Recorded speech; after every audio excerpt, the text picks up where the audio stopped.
আসসালামু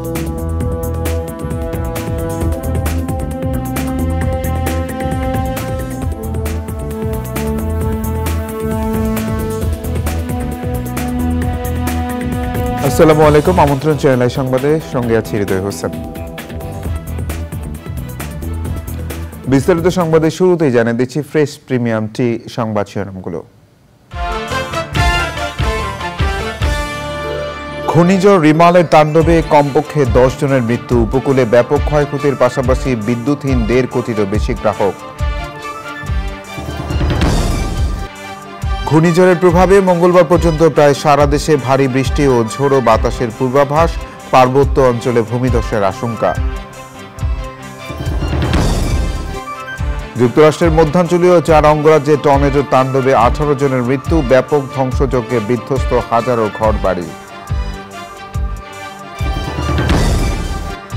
এবং উন্নত স্মার্ট বাংলাদেশ গড়তে মার্কিন ব্যবসায়ীদের সহযোগিতা চাইলেন প্রধানমন্ত্রী, সম্ভাবনাময় খাতে বিনিয়োগের আহ্বান।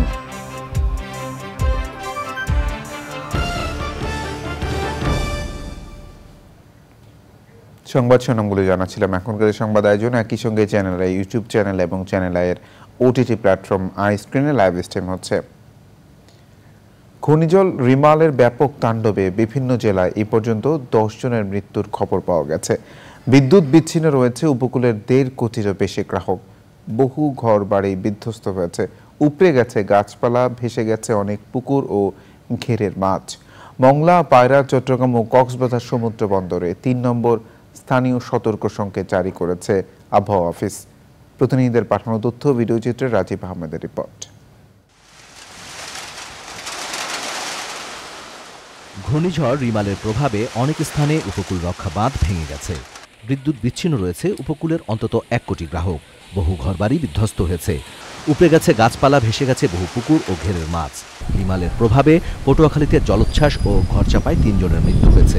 পটুয়াখালীতে জলোচ্ছ্বাসে শতাধিক গ্রাম ও কক্সবাজারের জোয়ারে 15টি গ্রাম প্লাবিত হয়েছে। চট্টগ্রামে বাইজিদ থানা এলাকায় নির্মাণাধীন ভবনের দেয়াল ধসে হৃদয় নামে এক যুবকের মৃত্যু হয়েছে। বরিশাল দেয়াল ধসে 2 জন, ভোলায় আশ্রয়কেন্দ্রে যাওয়ার পথে 3 জন, চট্টগ্রামে 1 জন ও সাতক্ষীরায় আশ্রয়কেন্দ্রে যাওয়ার সময় 1 জনের মৃত্যু হয়। মংলা সমুদ্র বন্দরের কাছে ট্রলারডুবিতে নিখোঁজ রয়েছে 2 জন। নোয়াখালীর দ্বীপ উপজেলা হাতিয়ার 11টি ইউনিয়ন প্লাবিত হয়ে 50,000 মানুষ পানিবন্দী হয়েছে। নিঝুম দ্বীপের 9টি ওয়ার্ডের প্রধান সড়ক ও বাজারগুলো প্লাবিত। মসজিদে মুসল্লি যাকে পাইতেছে না, যেহেতু মসজিদে পানি ঢুকে গেছে, যেহেতু কালকে থেকে আজকে আরো ভয়াবহ অবস্থা। আমি 8-10 দিন বেড়ে গেছে, আমাদের ঘর বাড়ি ভেঙে চুরে সব বেড়ে হয়ে গেছে। আমরা পয়সা মাথা করে কোনো খাই নাই। ঘর বাড়ি যে লাগবো লাগিয়ে দিলাম না রে, এক সাইডে দাঁড়াবে এই সুযোগও নাই। মানুষের বাচ্চারিয়ে রান্দি খাইবো এই সুযোগও নাই। যেরকম বাতাস, এরকম তুফান, এরকম জোয়ার, এরকম নদী ভাঙতেছে, সব যুগে মিলে মানুষ অনেক কষ্টতে আছে ভাই। 17 ঘন্টা বন্ধ থাকার পর চট্টগ্রাম শাহ আমানত আন্তর্জাতিক বিমানবন্দর ভোর 5টা থেকে চালু হয়েছে। পাশাপাশি বন্দরের কার্যক্রমও চালু হয়েছে। পাহাড় ধসের আশঙ্কায় বসবাসকারীদের পাহাড় থেকে সরিয়ে আনার কার্যক্রম চালাচ্ছে স্থানীয় প্রশাসন। Rajib Ahmed, Channel I. ঘূর্ণিঝড় রিমালের প্রভাবে উপকূলে ঝোড়ো বাতাস বইছে। উপকূলের অবস্থা সম্পর্কে জানতে সারোর রাজম মানিকের কাছে যাচ্ছি। তিনি কক্সবাজার সমুদ্র সৈকতের লাবণী পয়েন্টে আছেন। মানিক, উপকূলের কি পরিস্থিতি?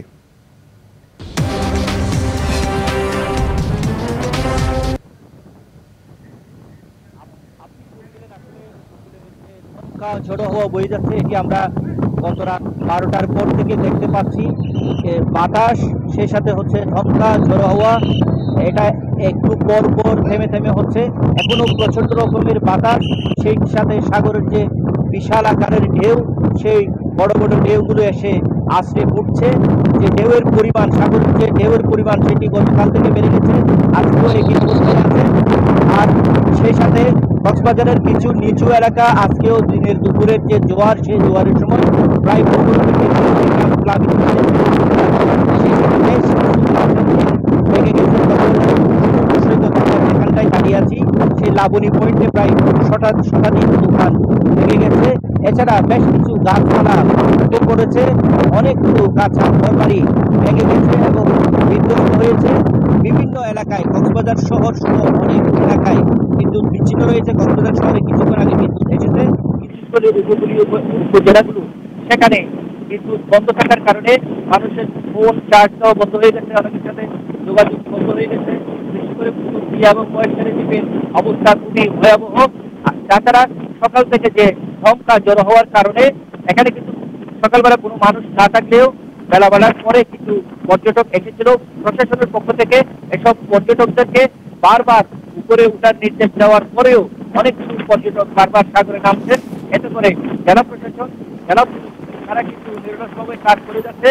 আর যেটি বলছিলাম, এরকম বাতাস যারা অনেকে বলছেন এর আগে ঘূর্ণিঝড় হয়েছে, কিন্তু ঘূর্ণিঝড় রেমাল যে বাতাস গতকাল রাত থেকে থেমে থেমে বাতাস একটু পর পর সবগুলো অনেকগুলো কাঁচা ঘর বাড়ি বিদ্যুৎ হওয়ার পাশাপাশি বেশ কিছু গাছপালা ভেঙে গেছে এবং নিচু এলাকার মানুষ, যারা উঁচু এলাকার মানুষ, তারা সকালবেলা আশ্রয় কেন্দ্র থেকে ফিরে গেলেও দুপুরের পর যখন জোয়ার আসে এইসব মানুষগুলো আবার আশ্রয় কেন্দ্রে ফিরে এসেছে এবং অনেক এলাকায় বেড়িবাঁধ ভেঙে গিয়ে দোকানে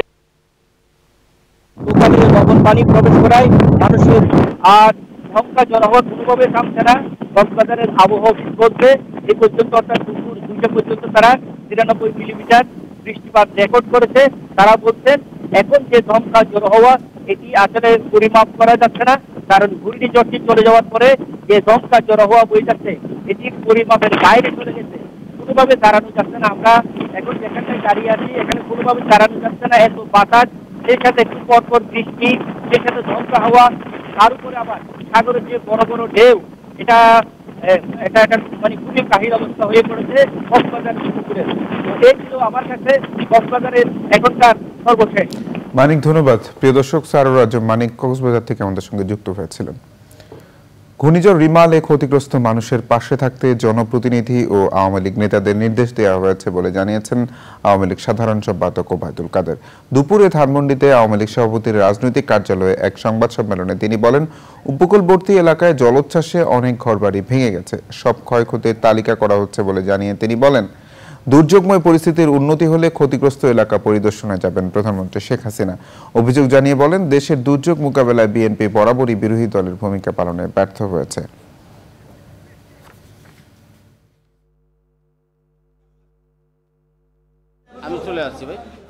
আবহাওয়ার উন্নতি হলে অতি দ্রুতই মাননীয় প্রধানমন্ত্রী ঘূর্ণিঝড়ে ক্ষতিগ্রস্ত এলাকা পরিদর্শনে যাবেন।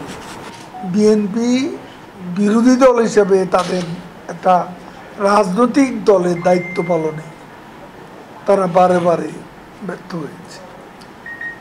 তারা ফটো সেশন করে, ইতিপূর্বে আমরা দেখেছি সাহায্যের নামে ফটো সেশন করা। 2041 সালের মধ্যে উন্নত ও স্মার্ট বাংলাদেশ করার যাত্রায় মার্কিন যুক্তরাষ্ট্রের ব্যবসায়ীদের সহযোগিতা চেয়েছেন প্রধানমন্ত্রী শেখ হাসিনা।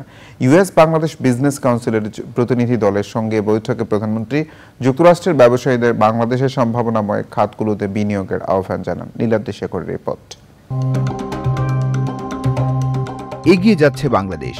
দেশব্যাপী 100 অর্থনৈতিক অঞ্চল নির্মাণের পাশাপাশি সড়ক, নৌ, রেল ও আকাশপথে যোগাযোগ ব্যবস্থার উন্নয়ন, বিদ্যুৎ উৎপাদনের রেকর্ড, একাধিক মেগা প্রকল্প নির্মাণ সহ ব্যবসা বাণিজ্যের সকল অনুষঙ্গে দেশ হাঁটছে উন্নতির পথে। নতুন নতুন বিনিয়োগ সে পথকে আরও ত্বরান্বিত করবে। প্রধানমন্ত্রীর সরকারি বাসভবন গণভবনে ইউএস বাংলাদেশ বিজনেস কাউন্সিলের নির্বাহী প্রতিনিধি দলের সঙ্গে বৈঠকে প্রধানমন্ত্রী আশা ব্যক্ত করলেন, মার্কিন ব্যবসায়ীরা যেন এদেশে বিনিয়োগ করে উন্নয়নের সঙ্গী হয়। We aspire to become a smart nation by 2041.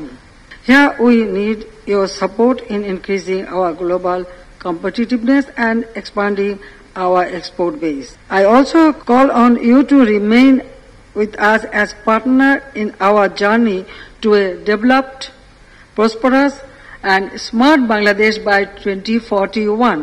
100 অর্থনৈতিক অঞ্চল নির্মাণের প্রসঙ্গ এনে কোন কোন ক্ষেত্রে মার্কিন ব্যবসায়ীরা বিনিয়োগ করলে লাভবান হবেন তাও তুলে ধরেন সরকার প্রধান। Our focus is now to promote economic and commercial relations with not only regional but also global partners, including the United States. The United States would become our long-term partner in achieving our development goals through trade, investment, and technology transfer, and by creating a smooth and predictable supply chain for mutual benefit. I invite you to invest in our many vibrant and high potential sectors, such as renewable energy, shipbuilding, automobiles, pharmaceuticals, light and heavy machineries, chemical fertilizers, ICT, marine resources, and medical equipments, handicrafts, among others. আর্থসামাজিক উন্নয়নে বাংলাদেশ যে role model সে কথাও জানান প্রধানমন্ত্রী Sheikh Hasina. Niladri Shekhar, Channel I, Dhaka. যুক্তরাষ্ট্রের মধ্যাঞ্চলে 4 অঙ্গরাজ্যে টর্নেডোর তাণ্ডবে 18 জনের মৃত্যু হয়েছে। এর মধ্যে কেবল টেক্সাসেই মারা গেছেন 7 জন। টর্নেডোর ব্যাপক ধ্বংসযজ্ঞে বিধ্বস্ত হয়েছে হাজার হাজার ঘরবাড়ি। সোমবার সংবাদ মাধ্যম CNN এক প্রতিবেদনে জানিয়েছে, টেক্সাস ছাড়াও ওকলাহোমা এবং আরকানসাসে ব্যাপক ক্ষয়ক্ষতি হয়েছে। বিদ্যুৎ বিচ্ছিন্ন হয়ে পড়েছে অন্তত 20,000 বাড়িঘর। ক্ষতিগ্রস্ত হয়েছে বিভিন্ন অবকাঠামো, উপড়ে গেছে গাছপালা, বন্ধ হয়ে গেছে বিভিন্ন এলাকার রাস্তাঘাট, ভেঙে গেছে বিদ্যুতের খুঁটি। ঝুঁকিপূর্ণ এলাকায় জরুরি অবস্থা জারি করেছে কর্তৃপক্ষ।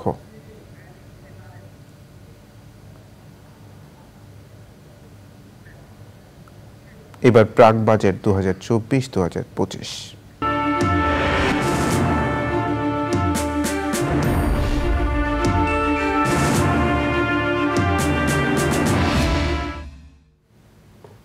বাংলাদেশ কি তবে অতিমাত্রায় ঋণ জর্জরিত দেশের তালিকায় ওঠার শঙ্কায়? এই মন্তব্য করেছেন অর্থনীতিবিদ ডক্টর দেবপ্রিয় ভট্টাচার্য। তার মতে, বাস্তবতা অস্বীকার করার প্রবণতায় ভেতরে ভেতরে ক্ষয়ে গেছে দারুণ শক্তিশালী এক অর্থনীতি। Deputy governor doctor Habibur Rahman বলেছেন, মূল্যস্ফীতি বাদ দিলে অর্থনীতির অন্য সূচক নিয়ে এখনই অত উদ্বিগ্ন হওয়ার দরকার নাই। রিজভী নেওয়াজের রিপোর্ট। মহামারী করোনাকাল তো বটেই, এমনকি রাশিয়া ইউক্রেন যুদ্ধের অনিশ্চয়তার কালেও সামষ্টিক অর্থনীতি এতটা নাজুক অবস্থায় ছিল না। অর্থনীতির স্থিতিশীলতা তাসের ঘরের মতো ভেঙে পড়ার দশায় নিয়ে গেছে উচ্চ মূল্যস্ফীতি। চলতি অর্থবছরে 7.5% আটকে রাখার প্রতিশ্রুতি দিলেও আদতে পুরো বছর জুড়েই গড় মূল্যস্ফীতি 10%-এর আশেপাশে ছিল। 2023 সালের 30 জুন ডলারের বিপরীতে টাকার মান ছিল 108, আর এখন তথাকথিত ক্রলিং পেগ অনুযায়ী দর 117 টাকা, আদতে আরও বেশি। কঠোরভাবে আমদানি নিয়ন্ত্রণ চলছে। গত অর্থবছরে রপ্তানিতে প্রবৃদ্ধি ছিল 6.67%। 21 মে পর্যন্ত পাওয়া তথ্য বলছে রপ্তানি আয়ে প্রবৃদ্ধি হবে অর্ধেক। সুবাতাস প্রবাস আয়ে 2.75% প্রবৃদ্ধির জায়গায় 10 মাসে প্রবৃদ্ধি প্রায় 8%।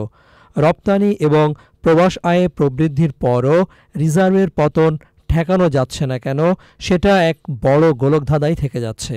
এখন কিছু কিছু হলেও স্বীকার করে যে কিছু সমস্যা আছে, কিন্তু সমস্যার গভীর যে ইউক্রেন যুদ্ধে না, সমস্যার গভীর যে গাজাতে না, সমস্যার গভীর যে করোনাতে না, এই সমস্যার গভীর যে আমার 1 দশকের সংস্কারের অভাবের কারণে হয়েছে, সেটা তো কেউ এখনো স্বীকার করেন না।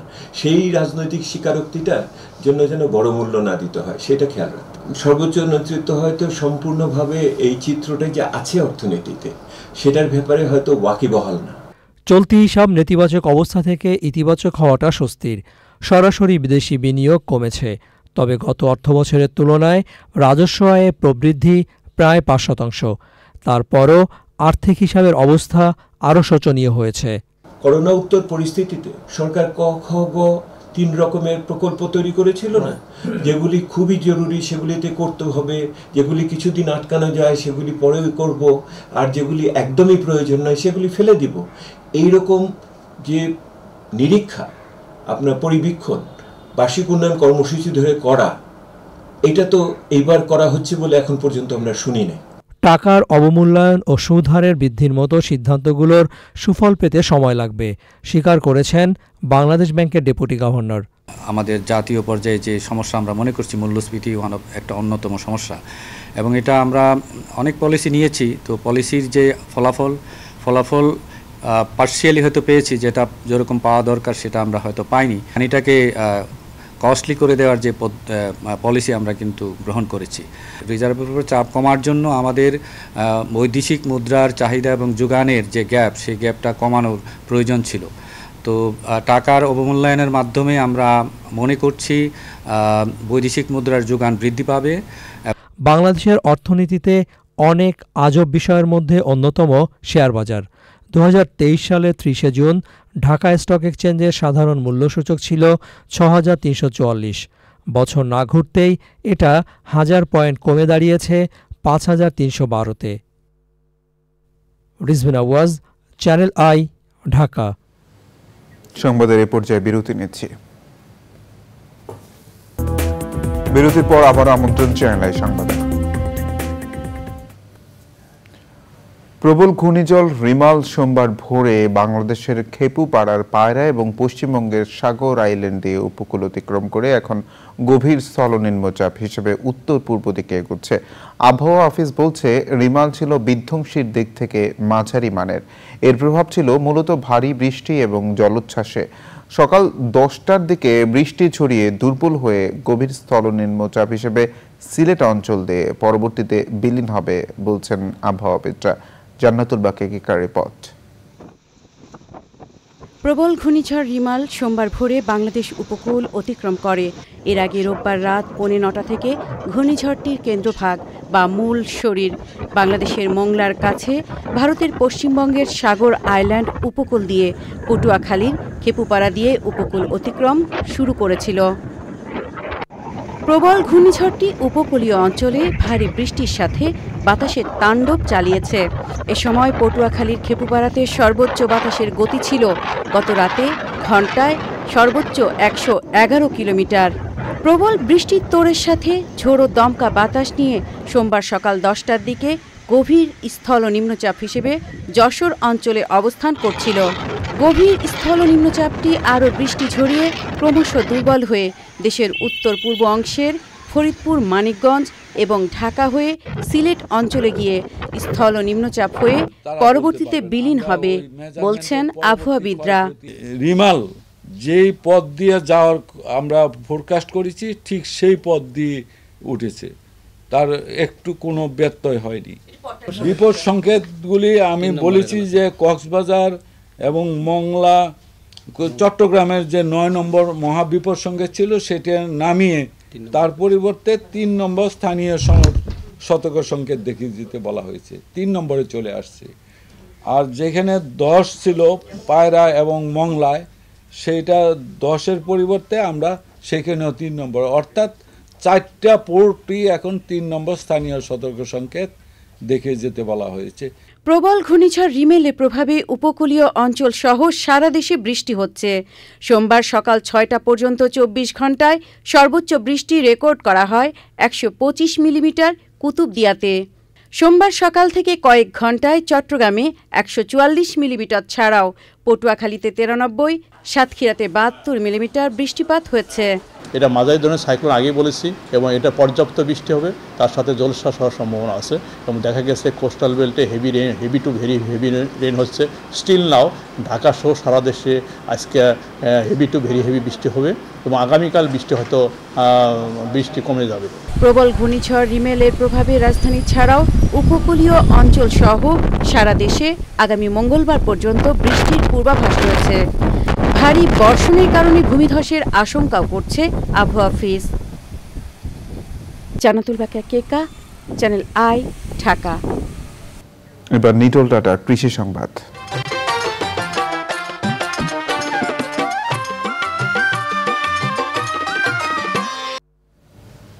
12 মাসের সজনের বাণিজ্যিক চাষ ছড়িয়ে পড়ছে যশোরের বিভিন্ন এলাকায়। খরচের চেয়ে লাভ বেশি হয় জেলার অধিকাংশ কৃষকই এখন 12 মাসের সজনে চাষ শুরু করেছে।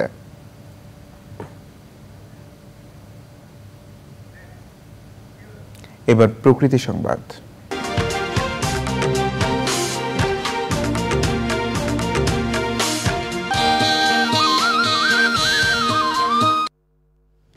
পানি বৃদ্ধির সঙ্গে সঙ্গে সিরাজগঞ্জের শাহজাদপুরে শুরু হয়েছে যমুনার তীব্র ভাঙন। কয়েকদিনের ভাঙনে নদী গর্ভে বিলীন হয়েছে বসত ভিটা সহ বিস্তীর্ণ ফসলি জমি। আতঙ্কে দিন কাটাচ্ছে সবাই। ভাঙনের জন্য ঠিকাদারের গাফিলতিকে দায়ী করছেন ভুক্তভোগীরা। আর ভাঙন রোধে কাজ চলছে জানিয়েছে পানি উন্নয়ন বোর্ড।